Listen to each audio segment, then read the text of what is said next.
नमस्ते। यो हाम्रो सेटअप मिनी कन्फरेन्स हलमा यहाँ हेर्न सक्नुहुन्छ तपाईँहरू। यहाँ हामीहरूले हलमा पुरै सेटअप लगाएको छौँ। यो मिनी बुद्धिस्ट कन्फरेन्स हलको हो।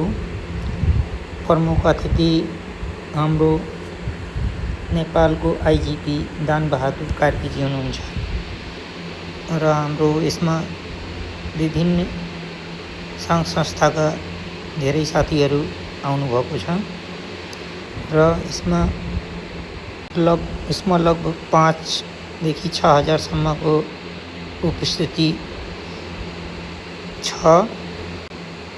यस कार्यक्रममा सम्पूर्ण सेटअप रामु इभेन्ट लुम्बिनीद्वारा गरिएको छ र विभिन्न सङ्घ संस्थाहरूले यसमा पूर्ण सहयोग पनि गर्नुभएको छ।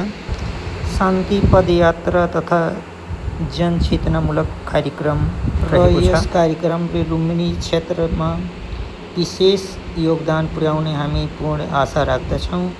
त्यसै गरी यो सम्पूर्ण सेटअप गरेकोमा हामी र हाम्रो टिम रामु इभेन्ट लुम्बिनी माथि विश्वास गरिदिनु भएकोमा हजुरहरूलाई धेरै धेरै धन्यवाद र आगामी दिनमा फेरि हजुरहरूको माया यसरी बनिरहोस्, हामी यही विश्वास राख्दछौँ।